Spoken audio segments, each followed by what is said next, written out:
Assalamualaikum warahmatullahi wabarakatuh. Apa kabar anak-anakku sekalian?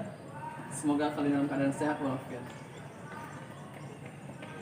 Anak-anakku sekalian, masih berjumpa lagi dengan saya Lukmanul Hakim dengan mata pelajaran sama, yaitu bahasa Indonesia. Tak bosan-bosannya kita belajar dan terus belajar walaupun secara virtual. Jadi kalian tetap semangat walaupun belajar secara virtual. Baiklah, sebelum kita memulai pelajaran pada hari ini, ada alangkah baiknya kita berdoa menurut agama dan kepercayaan kita masing-masing.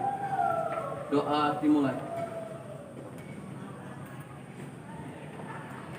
Doa selesai. Nah, perhatikanlah video berikut ini dan simaklah apa yang akan saya sampaikan untuk materi ini. Nah, anak-anakku sekalian, lihatlah kompetensi dasar kita, yaitu mengidentifikasi unsur pembangun karya sastra dalam teks cerpen yang dibaca atau didengar. Sedangkan indikator pengertian cerita pendek dan menyimpulkan unsur cerita pendek. Nah, sekarang pengertian cerpen. Cerpen adalah sebuah karya sastra pendek yang bersifat fiktif dan mengisahkan tentang sesuatu permasalahan yang dialami oleh tokoh secara ringkas, mulai dari pengenalan sampai akhir dari permasalahan yang dialami oleh tokoh. Pada umumnya, cerpen hanya mengisahkan satu permasalahan yang dialami oleh satu tokoh.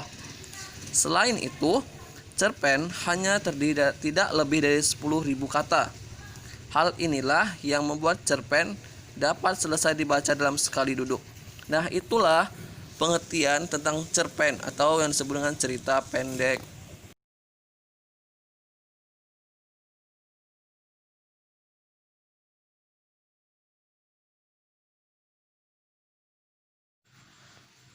Sekarang ciri-ciri cerpen.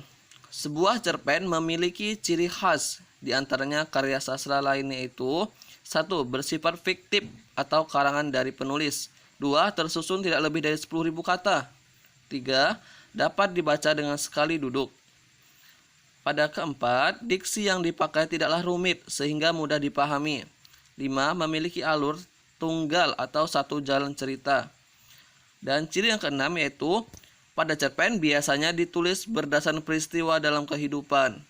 Sedangkan pada yang ketujuh, memiliki pesan moral yang terkandung. Nah, jadi ada 7 ciri-ciri cerita pendek.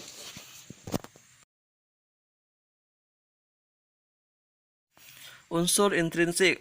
Unsur intrinsik cerpen terdiri atas tema, tokoh, penokohan, watak, latar, alur atau plot, sudut pandang, dan amanat. Tema berbeda dengan judul. Tema bersifat lebih umum dari permasalahan yang diangkat dan pada umumnya disampaikan dalam bentuk kata benda atau nomina, seperti kesetiakawanan, persahabatan, percintaan, perjuangan kelas, pertempuran, dan seterusnya. Tema emansipasi wanita, contohnya cerpen berjudul Dua Dunia karya N. Hadini.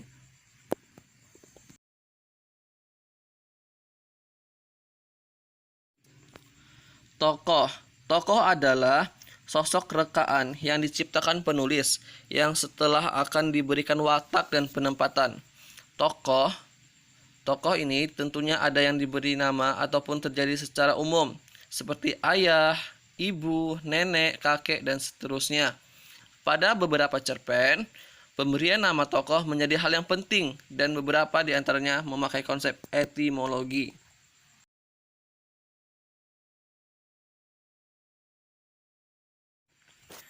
Nah, sekarang penokohan.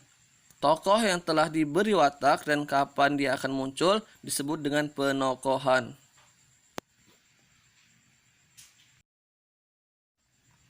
Watak atau sifat diberikan pada tokoh sehingga dapat diklasifikasi menjadi 3. Tokoh protagonis atau baik, tokoh antagonis jahat, dan tokoh tritagonis penengah. Berdasarkan perubahan wataknya, tokoh terbagi menjadi 2. Tokoh datar dan tokoh bulat. Tokoh datar adalah tokoh yang tidak mengalami perubahan watak, dan tokoh bulat adalah kebalikannya. Nah, jadi tokoh itu terbagi menjadi 3, yaitu tokoh protagonis, antagonis, dan tritagonis.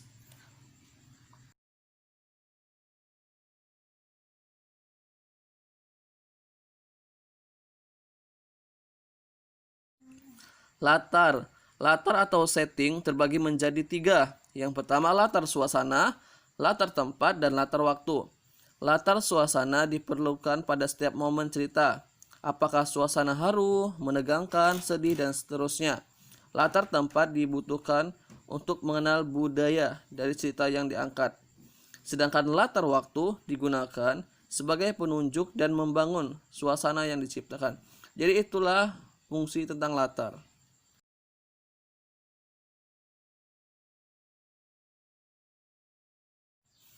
Alur dan plot. Alur atau plot terbagi menjadi dua. Pertama ada linier dan kilas balik. Alur linier terjadi jika cerita bersambung ke depan, sedangkan cerpen yang isi ceritanya terdapat bagian mengisahkan masa lalu disebut dengan alur kilas balik.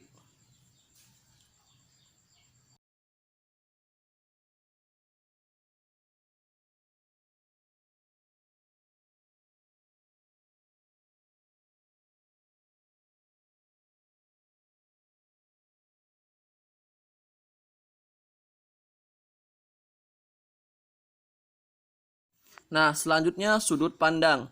Sudut pandang atau point of view terbagi menjadi dua. Sudut pandang orang pertama dan sudut pandang orang ketiga. Sudut pandang orang pertama terbagi menjadi dua. Sudut pandang orang pertama sebagai pelaku utama dan sudut pandang orang pertama sebagai pelaku sampingan.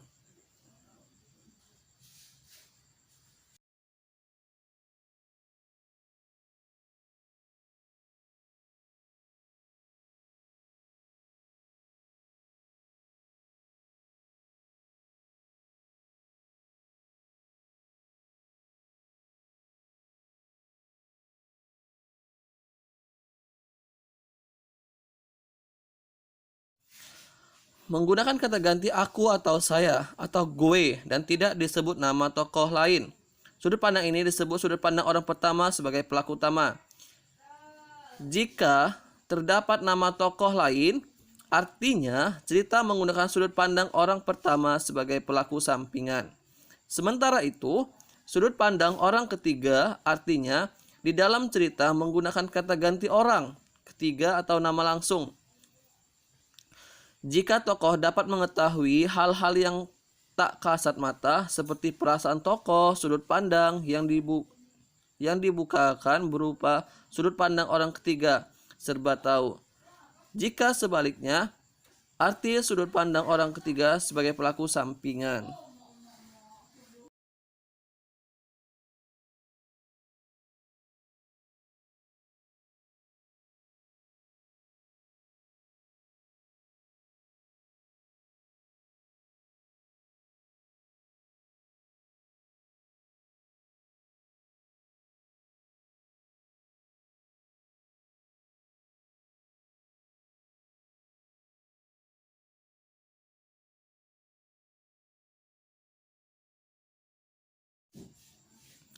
Pesan atau amanat. Pada dasarnya, seseorang penulis menyiapkan amanatnya terlebih dahulu, kemudian dituangkan ke dalam cerita. Amanat disampaikan baik secara eksplisit maupun implisit. Selain itu, amanat dari sebuah cerpen akan bermanfaat dalam kehidupan sehari-hari.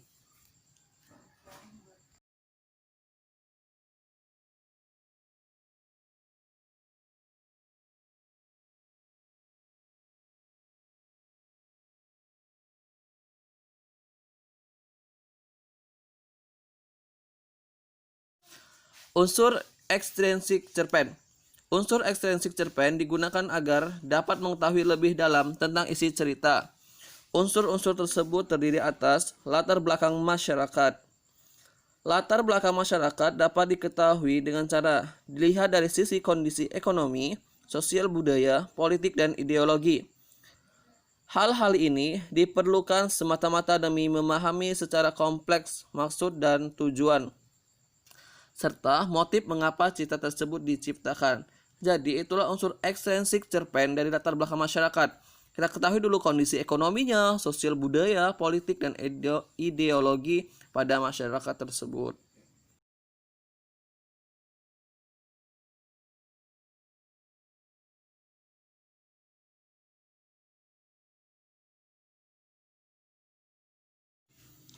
Selanjutnya ke pengarangan.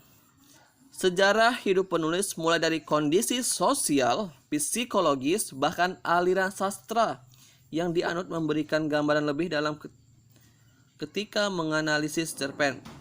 Jadi pada unsur ekstrinsik itu ada kepengarangan juga. Dia akan menuliskan biodata dia atau sosial budaya yang pada diri dia.